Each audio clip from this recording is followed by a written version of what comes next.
A violent storm had thrown a ship far off course, and the sailors spotted some uncharted islands.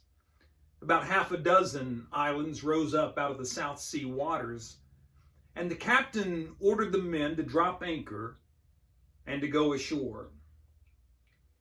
But when they made their way onto the first island, they saw nothing there but hopelessness and despair. The children were underfed. There was no plan or system for developing food. The tribes were in conflict, and there were no schools. It was a very sad society. They went on to the second island and others that were very similar in nature, and the captain was troubled by the hopelessness that was there. Well, they finally made it to the last and the largest island, but what they saw there was completely different. There was life and light in the eyes of the children. They were strong and healthy. There were roadways connecting the villages. There was an irrigation system nourishing the fields. It was a totally different picture than the other islands. And so the captain went up to the chief of one of the villages and he asked him, "Why is it so different here? Why are you so much further along and have much greater development here than on the other islands?"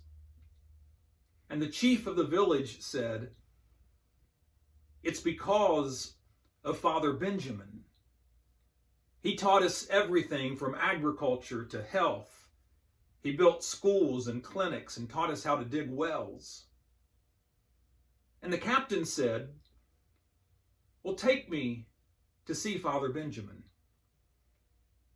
Well, the chief nodded and he signaled to two of his fellow tribesmen.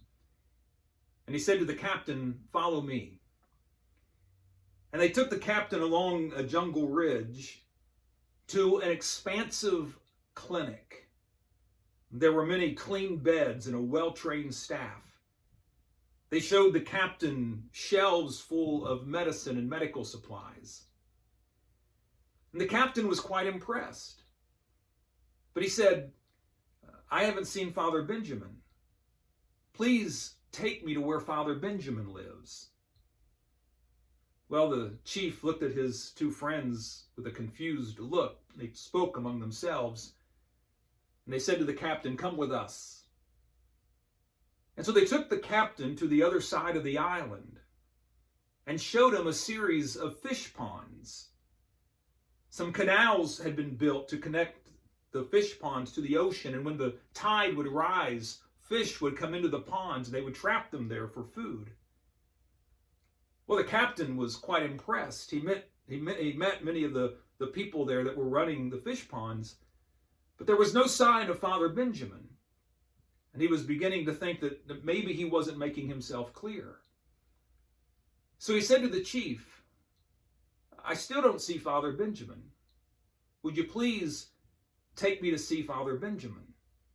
Take me to where he lives." Well, again, the chief looked at his two tribesmen and they spoke among themselves again. And they said to the captain, "Come with us." And they led the captain up a narrow mountain path to a grass-covered chapel. And the chief quietly said to the captain, "Father Benjamin has taught us about God." And once inside the chapel, they showed the captain the altar and the crosses and the Bibles. And the captain said to the chief, "So is this where Father Benjamin lives?" And the chief said yes. And the captain said, "Well, may I please talk with him?" And the chief said, "I'm sorry, but that would be impossible." And the captain said, "Why?"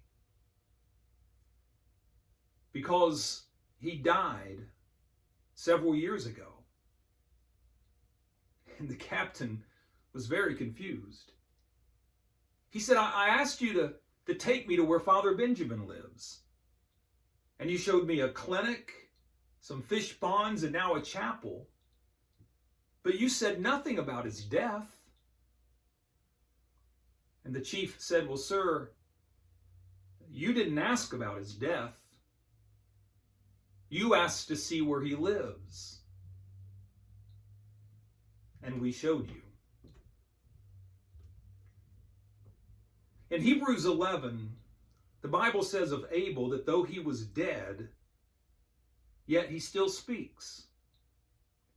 Once we leave this world, our influence continues. To live your life in such a way that when your time on earth comes to an end, it continues to be a witness for God. Thank you for watching, and be kind.